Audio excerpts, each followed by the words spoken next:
அஸ்ஸலாமு அலைக்கும் வரஹ்மத்துல்லாஹி வபரகாத்துஹு. கண்ணியத்துக்குரிய எல்லாம் அல்ல அல்லாஹ்வின் நல்லடியார்களே, குர்ஆன் வாழ்வியல் பயிற்சி வகுப்பில் முத்தகீன்களாக ஆவது எப்படி என்று பார்த்து வருகிறோம். முத்தகீன்களாக ஆக 3 வழி இருக்கின்றது. முதலாவது வழி, குர்ஆனை நாம் அறிய வேண்டும். இரண்டாவது வழி, அல்லாஹ்வை நாம் அறிய வேண்டும். மூன்றாவது வழி, சுய அறிவு என்று 3ஆக பிரிக்க வேண்டும். முதலாவதாக, குர்ஆனை அறிவது எப்படி என்று பார்த்தால், இந்த வேதத்தை அறிவது எப்படி என்று பார்த்தால், எகிப்திலே இருக்கின்ற ஒரு அறிஞர் சொல்கிறார், வேதத்தை 2 விதமாக அறியலாம். மன்னூர் மக்னூர் என்று அறியலாம் என்று சொல்கிறார். மன்னூர் என்று சொன்னால் அதை வாசிக்க வேண்டும். குர்ஆனை நம்ம வாசிக்கிறோம்ல, அதே மாதிரி வாசிச்சு அதை அறிஞ்சிக்கிற வேண்டும். நம்ம நார்மலா தமிழாக்கத்தோட வாசிக்கிறோம்ல, அப்படி வாசிக்கிறோம் அப்படின்னு சொல்றாரு. இரண்டாவது என்ன சொல்றாருன்னா, சிந்திக்க வேண்டும்ங்கிறாரு. இந்த வாசிக்கிறோம்ல, இப்ப அல்லாஹ் ரப்புல் ஆலமீன் குர்ஆன்ல சில விஷயங்களை பத்தி சொல்லும்போது அதை நாம சிந்திக்கணும். சிந்திச்சா நம்ம குர்ஆனை அறிஞ்சிக்கலாம் அப்படின்னு சொல்லி, இந்த குர்ஆனை அறிவதை பத்தி 2 விதமான, ஒண்ணு வாசிக்கிறது, ஒண்ணு சிந்திக்க வேண்டும் என்று நாம் எடுத்துக்கொள்ள வேண்டும். இரண்டாவது வழியை பற்றி மிக முக்கியமான வழி என்னன்னு சொன்னா, அல்லாஹ்வை அறிய வேண்டும். அல்லாஹ்வை அறிய வேண்டும் என்று சொன்னால், அல்லாஹ் இந்த உலகத்தை படைத்த அல்லாஹ் ரப்புல் ஆலமீன் எப்படிப்பட்டவன், அவனுடைய ஆற்றல் என்ன, அவன் என்னென்னவெல்லாம் இந்த உலகத்தை படைத்து என்னென்னலாம் செஞ்சுக்கிறான் என்று சொல்லி அல்லாஹ்வை அறிய வேண்டும். அல்லாஹ்வை பற்றி அல்லாஹ் தன்னை பற்றியே தன்னுடைய திருமறையில கூறுகிறான். அவனை பற்றியே இன்ட்ரோடியூஸ் பண்றான் அல்லாஹ் ரப்புல் ஆலமீன். 34வது அத்தியாயம் 1வது வசனம் 2வது வசனத்துல சொல்றான். 34:1 சொல்றான், அல்லாஹ்வுக்கே புகழனைத்தும், வானங்களிலும் உள்ளவையும் பூமியில் உள்ளவையும் அவனுக்கே உரியன. அவனுக்கு தான் சொந்தம். இந்த உலகம் இருக்குல்ல, இந்த வானமும் பூமியும் அல்லாஹ்வுக்கு தான் சொந்தம் என்று அல்லாஹ் ரப்புல் ஆலமீன் சொல்கிறான். மேலும் மறுமையிலும் புகழ் அவனுக்கு. நாளை மறுமை இருக்குல்ல, மறுமையிலும் புகழ் அல்லாஹ்வுக்குரியதுதான். மறுமையும் அவனுக்குள்ளது. எல்லாமே அவன் தானே படைச்சான். அவன் ஞானம் மிக்கவன், நன்கு அறிந்தவன் என்று சொல்றான். 34:1 சொல்றான். மேலும் அதை தொடர்ந்து 34வது அத்தியாயம் 2வது வசனத்துல சொல்றான், பூமியில் நுழைவதையும் அதிலிருந்து வெளியேறுவதையும் வானத்திலிருந்து இறங்குவதையும் அதை நோக்கி மேலே செல்வதையும் அவன் அறிகிறான். பாருங்க, அழகான வசனம். பூமியில நுழையுதுல, பூமியிலிருந்து பூமி உள்ள போகுதுல, தண்ணி போகுதுல, மழை தண்ணி போகுதுல, மழை தண்ணி மீறி மற்ற பொருட்களும் பார்க்கவும், அதிலிருந்து வெளியேறுவதையும், அதுல இருந்து தாவரங்கள் எல்லாம் வெளியேறுதுல, அது சொல்றான்ல. மேலும் வானிலிருந்து இறங்குவதையும், வானிலிருந்து எவ்வளவு இறங்குது, மழை இறங்குது, காற்று, அது இது சொல்றான். மேலும் அல்லாஹ் சொல்றான், அதை நோக்கி, மேலும் அந்த வானத்தை நோக்கியே மேலே செல்வதையும், வானத்தை நோக்கி எவ்வளவு பொருட்கள் மேல போகுது, எவ்வளவு விஷயங்கள் மேல போகுது, அதையும் அவன் அறிகிறான். அல்லாஹ் அறிகிறான். அவன் நிகரற்ற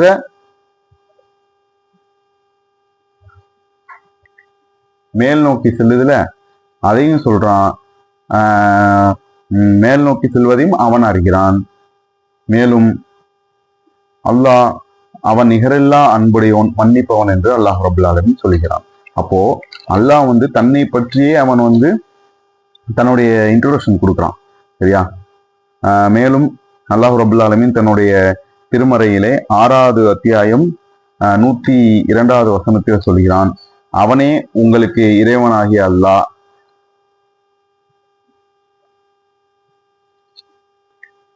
மேலும் அல்லாஹ் ரப்புல் ஆலமீன் 6வது அத்தியாயம் 102வது வசனத்தில் சொல்றான், அவனே உங்கள் இறைவனாகிய அல்லாஹ். அல்லாஹ் பத்தி சொல்றான், அவன் தான் உன்னுடைய இறைவன் அல்லாஹ். அவனை தவிர வணக்கத்துக்குரியவன் யாரும் இல்லை. அவனை தான் வணங்கணும். வணக்கத்துக்குரியவன் அவன் தான். நம்மளை படைச்சதெல்லாம் அவன் தான். நல்லா சொல்றான், அவன் ஒவ்வொரு பொருளையும் படைத்தவன். எல்லா பொருளையும் அவன் தான் படைச்சான். நம்ம இந்த உலகத்துல பார்த்துட்டு இருக்கோம்ல, அனைத்து பொருளையும் அவன் தான் படைச்சான். எனவே அவனை வணங்குங்கள். அவன் அனைத்து பொருட்களுக்கும் பொறுப்பானவன். அனைத்து பொருட்களுக்கும் அவன் தான் பொறுப்பு. எல்லாமே அவன் தானே படைச்சான். யாரு ஒரு ஆள் பொறுப்பு, ஒரு வாரண்டி கேரண்டிங்கிறோம்ல, யார் அந்த பொருளை படைச்சாங்களோ அவங்கதான் அப்ப அல்லாஹ் தானே படைத்தான், அப்ப அல்லாஹ் தான் பொறுப்புங்கிறான். இந்த இந்த இதுல இருந்து நாம என்ன புரிஞ்சுக்கணும்னா, இன்னொரு விஷயத்துல அல்லாஹ்வை நம்ம அறியலாம். அல்லாஹ்வுக்கு நன்றி செலுத்துறது மூலியமா அல்லாஹ்வை நாம அறிய முடியும். அல்லாஹ் எவ்வளவு விஷயங்கள் நமக்கு செஞ்சுக்கிறான். அல்லாஹ்வை ஏன் வணங்கணும்? அல்லாஹ்வை எதுக்கு வணங்கணும்? அல்லாஹ் வணங்கணும். ஏன் வணங்கணும்னு சொன்னா, எத்துணை யாரா இருந்தாலும் அல்லாஹ்வை வணங்க தான் வேணும். அவங்க எவ்வளவு மார்க்க அறிஞர்களாக இருந்தாலும் சரி, நிறைய நன்மைகள் சேர்த்து கொண்டிருந்தாலும் சரி, அல்லாஹ்வை வணங்க வேண்டும். ஏன்னு சொன்னா, ஏன் என்னை வணங்கணும்னு சொன்னா, அல்லாஹ் சொல்றான், நன்றி செலுத்துவதற்காக என்னை வழங்க வேண்டும் என்று அல்லாஹ் ரப்புல் ஆலமீன் சொல்லுகிறான். சரியா? ஏன்னா அல்லாஹ் ரப்புல் ஆலமீன் அனைத்தையும் அறிந்தவனாக இருக்கிறான்.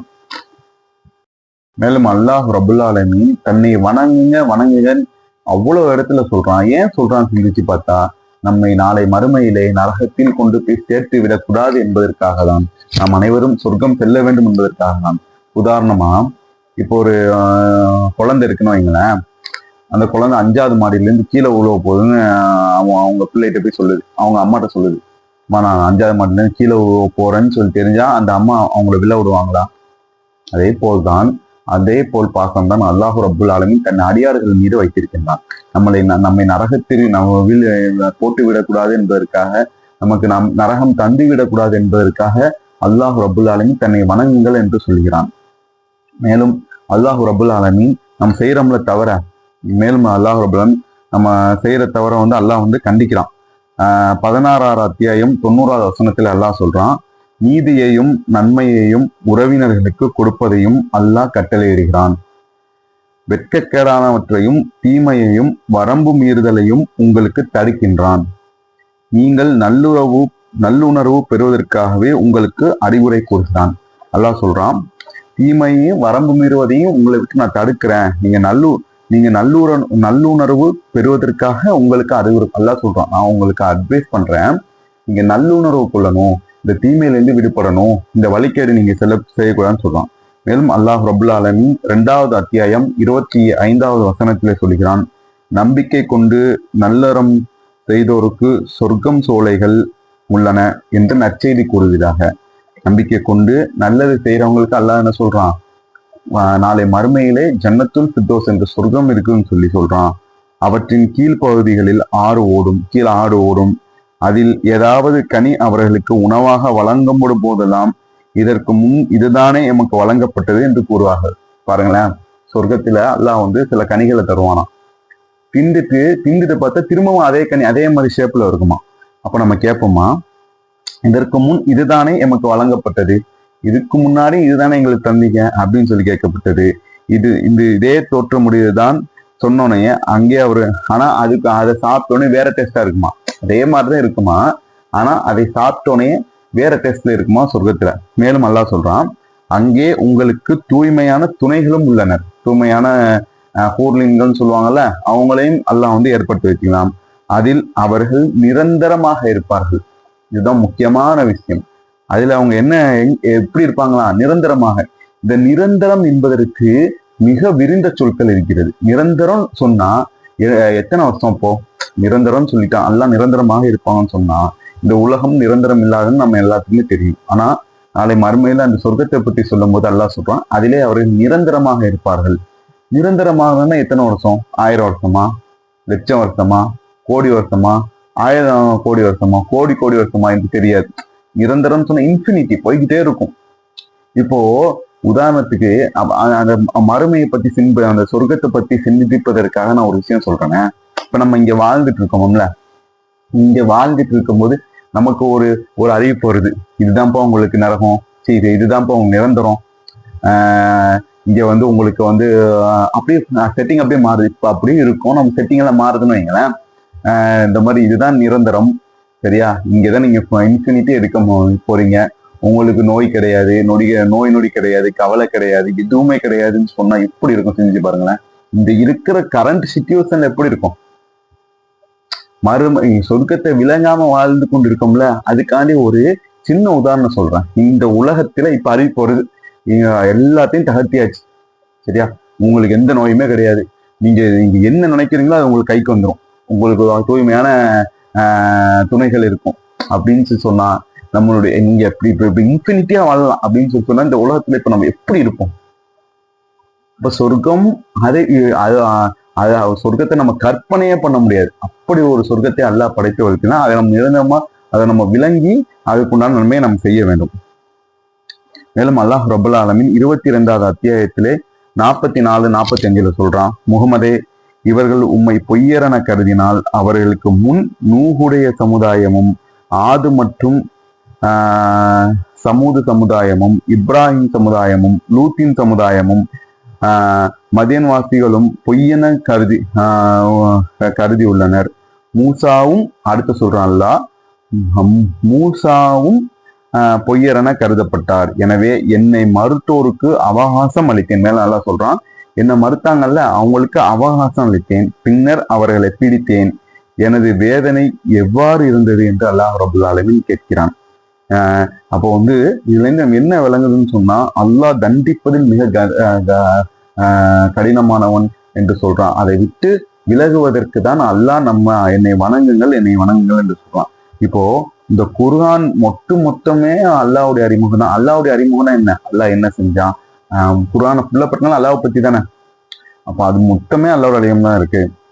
அல்லாஹ்வை அறிந்தாலே குர்ஆனை அறிஞ்சிக்கலாம். எப்படி எப்படி எதிர்கொள்ளணும்னு சொன்ன முக்கியமான விஷயங்கள், முக்கியமான அல்லாஹ்வுடைய முக்கியத்துவத்தை தெரிந்து கொண்டால் அதை ஈஸியாக விளங்கலாம். உதாரணமா ஒரு முக்கியமான டாக்டர் ஒரு அறிவுரை சொல்றாரு, அதை கேட்டு நடப்போமா இல்லையா? ஒரு வேர்ல்டே ஃபர்ஸ்ட் டாக்டர் என்ன சொல்றாரு? இந்த அறிவுரை, நீங்கள் நோய் நொடியில் இல்லாமல் வாழ்வதற்கு இந்த அறிவுரை சொன்னால் நம்ம எப்படி வாழ்வோம், அதை பிரிச்சு வாழ்வோம். நம்ம தகப்பனார் சொல்றாரு, தகப்பனார் ஒரு அறிவுரை சொல்றாரு, அவரெல்லாம் ஒரு கிரேட்ல வச்சிருக்கோம்ல. அதே போலதான் அல்லாஹ்வையும் நாம் அப்படி அறிஞ்சு வாழ வேண்டும் என்று அல்லாஹ் ரப்பல் ஆலமீன் சொல்றான். மேலும் அல்லாஹ் ரப்பல் ஆலமீன் என்னை அறிந்து கொள்ள 47வது அத்தியாயம் 19வது வசனத்துல சொல்றான், அல்லாஹ்வை தவிர வணக்கத்துக்குரியவன் யாரும் இல்லை என்பதை அறிந்து கொள்வீராக. அறிந்து கொள்ளுங்கன்னு தான், அல்லாஹ்வை தவிர வணக்கத்துக்குரிய அறிஞ்சுக்கிறேங்க. உமது பாவத்திற்காகவும் நம்பிக்கை கொண்ட ஆண்களுக்காகவும் பெண்களுக்காகவும் நீர் மன்னிப்பு கேட்பீராக. நீங்கள் இயங்குவதையும் தங்குவதிலையும் அல்லாஹ் அறிகிறான்னு சொல்றான். அல்லாஹ் அறிஞ்சிக்கிறீங்கன்னு அல்லாஹ் ரப்பல் ஆலமீன் சொல்றான். மேலும் 2வது அத்தியாயம் 209வது வசனத்தில் அல்லாஹ் ரப்பல் ஆலமீன் சொல்றான், தெளிவான சான்றுகள் உங்களுக்கு வந்த பின் நீங்கள் தடன் புரண்டால் அல்லாஹ் மிகைத்தவன் ஞானமிக்கவன் என்பதை அறிந்து கொள்ளுங்கள் என்று அல்லாஹு ரப்புல் ஆலமீன் தன்னை அறிந்து கொள்ளுங்கள் என்று அல்லாஹு ரப்புல் ஆலமீன் சொல்றான். அல்லாஹு ரப்புல் ஆலமீன் இந்த பாவ மன்னிப்புக்கான திரும்ப சொல்லுவான், பாவ மன்னிப்பு கேளுங்க. ஏன்னு சொன்னா இந்த பாவ மன்னிப்பும் அல்லாஹ்வை அறியக்கூடியது. யாருன்ட்டு நம்ம பாவ மன்னிப்பு கேட்போம், அல்லாஹ்விடத்துல கேட்போம். அது அல்லாஹ்வை அறிந்து கொள்ளக்கூடிய அதுவும் ஒரு வாய்ப்பாக பாவ மன்னிப்பு இருக்கிறது. மேலும் அல்லாஹு ரப்புல் ஆலமீன் தன்னுடைய திருமறையில அவனை பற்றி சொல்லும் போது 8வது அத்தியாயம் 40வது வசனத்துல சொல்றான், நான் சிறந்த பாதுகாவலன் என்று சொல்றான். மேலும் 9வது அத்தியாயம் 3வது வசனத்துல சொல்றான், அல்லாஹ்வை யாரும் வெல்ல முடியாது என்று சொல்கிறான். மேலும் 2வது அத்தியாயம் 196வது வசனத்துல சொல்கிறான், அல்லாஹ் தண்டிப்பதில் கடுமையானவன் என்று சொல்கிறான். மேலும் 2வது அத்தியாயம் 231வது வசனத்துல சொல்றான், அல்லாஹ் அனைத்தையும் அறிந்தவன், அல்லாஹ் அனைத்தையும் தெரிந்தவன் என்று அல்லாஹ் ரப்பல் ஆலமீன் சொல்கிறான். மேலும் 2வது அத்தியாயம் 233வது வசனத்திலே சொல்கிறான், அல்லாஹ் ரப்பல் ஆலமீன் எல்லாத்தையும் பார்த்து கொண்டிருக்கிறான் என்று சொல்கிறான். மேலும் அல்லாஹ் ரப்பல் ஆலமீன் 22வது அத்தியாயம் 235வது வசனத்துல சொல்றான், அல்லாஹ் ரப்பல் ஆலமீன் உள்ளத்தில் இருக்கக்கூடியவற்றை அல்லாஹ் அறிகிறான் என்று சொல்றான். மேலும் 2வது அத்தியாயம் 244வது வசனத்திலே அல்லாஹ் ரப்பல் ஆலமீன் சொல்றான், நாம் பேசுறோம்ல, அதாவது செவி ஏற்கின்றான் அல்லாஹ் ரப்பல் ஆலமீன், நாம் பேசுவதையெல்லாம் கேட்கிறான் என்று சொல்றான். இந்த ஒட்டுமொத்த இதையும் எடுத்து பார்த்தோமாக்க அல்லாஹ் ரப்பல் ஆலமீன் அனைத்தையும் அவனுடைய ஆற்றலை பற்றி சொல்கிறான். அப்ப இதெல்லாம் நான் எதுக்குன்னு சொன்னா, அல்லாஹ்வை அறிய வேண்டும், அல்லாஹ்வை தெரிஞ்சிக்க வேண்டும். அல்லாஹ் என்றால் யார், அவனுடைய படைப்பு என்ன, அவன் என்ன செய்யறான், அதை நம்ம இன்னைக்கு விளங்காம செய்யறோமா இல்லையா? அல்லாஹ் கற்க வேண்டும். அல்லாஹ் என்ன செய்யணுமா, அல்லாஹ்வை கற்க வேண்டும் என்று அல்லாஹ் ரப்பல் ஆலமீன் சொன்னான். இன்னும் அடுத்து பார்த்தீங்கன்னு வைங்களேன், இந்த அல்லாஹ்வை அறிஞ்சிட்டோன்னு வைங்களேன், என்ன நன்மை கிடைக்கும் சொல்லுங்க? அல்லாஹ் அறிஞ்சிட்டோமாக்கு என்ன நன்மை கிடைக்கும் என்று பார்த்தால், ரஸாக் என்று சொல்கிறான் அல்லாஹ் ரப்பல் ஆலமீன். என்ன நன்மை கிடைக்கும்? ரஸாக் என்று சொன்னால் ரிஸ்க் மற்றும் பொருள் அல்ல, அவன் வாழ்க்கைக்கு தேவையான அனைத்தும் என்று பொருள். ரசாக் என்றால் மிக நீண்ட ஆழமான சொல். அதை சிந்திச்சு பார்த்தா எல்லாமே அல்லாஹ் சொல்றான். செல்வத்தை தராங்கிறான், எல்லாமே தராங்கிறான், அல்லாவே எல்லாம் தர்றான். இப்போ உதாரணமா எடுத்துக்கலாம், நம்ம விளங்குறத பாருங்க. இப்போ நம்ம வியாபாரம் செய்யறோம், ஒரு பொருள் டேமேஜ் பொருளா இருக்கு. ஒரு பொருள் டேமேஜ் பொருளா இருக்கு. இப்போ அந்த டேமேஜ் பொருளை ஒரு ஆள் பொருள் கேட்டு வர, நல்ல பொருள் வாங்குவதற்காண்டி வராரு. அவருக்கு அந்த பொருளை தள்ளி விட்டு அவர்கிட்ட சொல்லி வித்தா பிரச்சனை இல்லை, சொல்லாம வித்தா ஹராம் ஆயிருமா இல்லையா? ஒரு பொருளை குறை இருந்தா சொல்லிதான் விற்கணும். சொல்லாம வித்தா என்ன ஆயிரும்? ஹராம் ஆயிரும். அப்ப அதை ஏன் நம்ம விற்கிறோம்? அப்ப நம்ம அதை ஏன் விற்கிறோம் என்று அதன் மூலியமா செல்வம் வரும் என்று விற்காம கிடைக்கிற பொருள் கொடுத்தமாக்கு செல்வம் வரும் என்று நினைச்சு விற்கிறோம். ஆனால் அந்த பொருள் மூலியமா பணம் கிடைக்குது அது அப்படின்னு நினைக்கிறேன்னா, அந்த ரிஸ்கை தரக்கூடியவன் அல்லாஹ் என்று நினைத்தால் அந்த பொருளை இருப்போமா? இப்போ உதாரணமா ஒரு ஆள் வர்றாரு, 10,000 ரூபாய்க்கு பொருள் கேட்கிறாரு. 10,000 ரூபாய்க்கு பொருளை போடுங்க, ஆனா எனக்கு 15,000 ரூபாய்க்கு பில்லு போட்டுத்தாங்கிறாரு. கொடுக்கணுமா கொடுக்க கூடாது? எடுக்கிற பொருள் 10,000, ஒரு ஆளு காசு கொடுத்து இந்த பொருளை வாங்கிட்டு வாப்போன்னு வாங்க விடுது. வர்றாரு, வாங்குறாரு, 10,000 ரூபாய் பொருள் வருது, ஆனா 15,000 ரூபாய்க்கு பில்லு கேட்கிறாரு. கொடுக்க முடியுமா?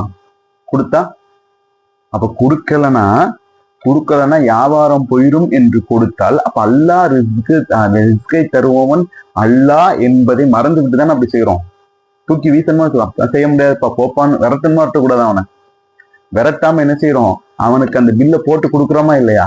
அப்ப எதுக்கு போட்டு கொடுக்குறோம்? அப்ப நம்மளுடைய சிந்தனையில என்ன இல்லை, இந்த ரிஸ்க் தர்றது இவன் தான் தர்றான், இவனை விட்டா அந்த வியாபாரம் போயிடும், கிடைக்கக்கூடிய 2,000 ரூபாய் போயிடும், 3,000 ரூபாய் போயிடும். ஆனால் நம்மளுக்கு அந்த ரிஸ்கை தரக்கூடியவன் யார்? அல்லாஹ் என்று நினைத்தால் இதெல்லாம் நம்ம ஒட்டச்சி வீசிடும். எந்த ஒரு தீமைக்கும் நம்ம இடம் கொடுக்க மாட்டோம். வியாபாரத்தில மட்டும் இல்லை, எல்லா விஷயத்திலையும் அப்படிதான். இந்த ரிஸ்க் என்பது அல்லாஹ் தரக்கூடியது என்பது அல்லாஹ் ரப்புல் ஆலமீன் நம்ம சொல்றோம்.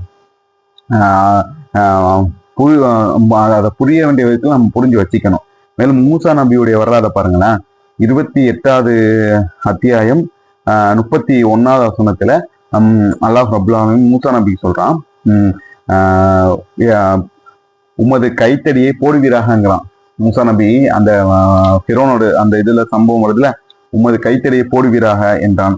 அதை போட்டோன்னு சீரும் பாம்பாக மாறி எல்லாம் சொல்றான். அதே சொல்றான், அதை சீரும் பாம்பாக கண்ட போது திரும்பி பார்க்காம பின்வாங்கி ஓடினாங்க மூசா நபி.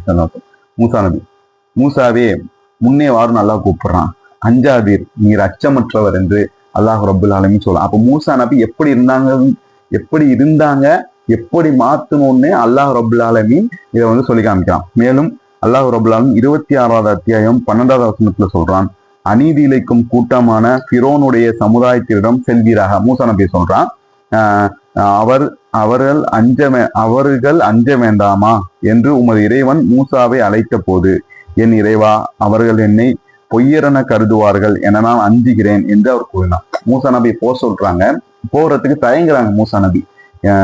மேலும் அல்லாஹ் ரப்புல் ஆலமீன் 26வது 13வது வசனத்தை சொல்றான், என் உள்ளம் நெருக்கடிக்கு உள்ளாகும், அங்க போனா என் உள்ளம் நெருக்கடிக்கு உள்ளாகும், என் நாவும் எழாது, எனவே ஹாரூனையும் தூதராக அனுப்புங்க, என்னோட சேர்ந்து ஹாரூனையும் அனுப்புங்க அப்படின்னு மூசா நபி சொல்றேன். ஏன்னு சொன்னா எனக்கு நாவும் பேச்சும் ஒழுங்கா வராது, உள்ள நெருக்கடியில் இருக்கு அப்படிங்கிறான்.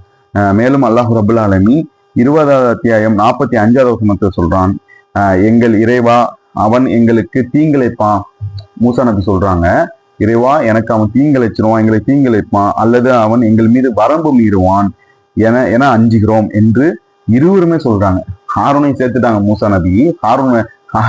அவங்களையும் சேர்த்தோனைய மூசா நபி சொல்றாங்க, அவன் எங்களுக்கு தீங்கிழைப்பான் அல்லது அவன் எங்களுக்கு வரம்பு மீறுவான், 2 பேரும் சேர்ந்து சொல்றாங்க. அல்லாஹ் ரப்புல் ஆலமீன் 20வது 46வது வசனத்தை சொல்றான், அஞ்சாதீங்க, நான் பார்த்து கொண்டும் கேட்டுக்கொண்டும் உங்களுடன் இருக்கிறேன் என்று அல்லாஹ் ரப்புல் ஆலமீன் சொல்லி அனுப்புறான். அப்போ அல்லாஹ் இதுல இருந்து அதுக்கப்புறம் இப்போ இப்படி சொல்லிட்டாங்களா மூசா நபி, அல்லாஹ் சொல்றான், போறதுக்கு பயப்படுறாங்க. அப்போ அல்லாஹ் தன்னுடைய வல்லமையும் தன்னுடைய ஆற்றலையும் பற்றி மூசா நபி அறிந்த பின்பு அதுக்கப்புறம் இந்த சம்பவம் மூசா நபிட்ட போய் ஹாரூன்ட்ட போய் மூசா நபி எப்படி பேசினாங்க அந்த சம்பவத்தை எல்லாம் பார்த்திருக்கோம்ல. அல்லாஹ் குர்ஆன்ல சொல்லி காமிக்கிறான்ல, அப்படி ஒரு அவன் அப்படியே அவன் பேச பேச பேச அப்படியே மூசா நபி எடுத்து விட்டுக்கிட்டே இருக்காங்க அந்த வாக்கியத்தை, அந்த அவர்களுடைய பேச்சு ஆற்றலை. அப்ப எப்படி இப்படி மாறினாங்க? மூசா நபி எப்படி மாறினாங்க? எது இந்த மாற்றத்திற்காக காரணம் என்ன அப்படின்னு சொல்லி பார்த்தா, அல்லாவே அவர்கள் அறிஞ்சிட்டாங்க. அல்லாஹ் தான் எல்லாம். அதற்கு முன்னாடி பயந்ததுக்கு காரணம் என்ன? மூசா ஃபிரௌனை பார்த்து பயந்தாங்க. அவன் நம்ம போனா என்ன செய்வான், தீங்கு வச்சிருவான், நமக்கு வந்து ஏதாச்சும் நம்மளை வந்து செஞ்சிருவான்னு சொல்லி பயந்த மூசா நபி அல்லாஹ்வை அறிஞ்சோன்னே என்ன செய்யறாங்க, அப்படியே அவன் முன்னாடி போய் நின்று அந்த குர்ஆன் வசனத்தெல்லாம் எடுத்து பழிச்சோன்னு வைங்களேன், சுப்ஹானல்லாஹ் அப்படி இருக்கும். அவன் மூசா ஹாரூன் ஃபிரௌன் பேச மூசா நபி அவனுக்கு கொடுக்குற கவுண்டரை பார்த்தீங்கன்னு வைங்களேன், அப்படியே அவங்க அவங்க அல்லாட்ட பேசினதுக்கும் அதுக்கும் சம்மந்தம் இல்லாம பேசுவாங்க. அதுக்கெல்லாம் காரணம் என்ன என்று சொன்னால், அவங்க அல்லாவை அறிந்துட்டாங்க, அல்லாவை விளங்கிட்டாங்க, அல்லாவை கத்துக்கிட்டாங்க. அல்லானா என்ன, அல்லானா யார், அவனுடைய ஆற்றல் என்ன. அதே போல் நாமும் கற்றுக்கொண்டால் நம்மளுடைய வாழ்க்கையில் மிகப்பெரிய மாற்றத்தை கொண்டு வரலாம். அல்லாஹு ரபுல் ஆலமீன் அப்படிப்பட்ட நன்மக்களாக நம் அனைவரும் ஆக்கி அருள் புரிவானாக. அஸ்ஸலாமு அலைக்கும் வரஹ்மத்துல்லாஹி வபரகாத்துஹு.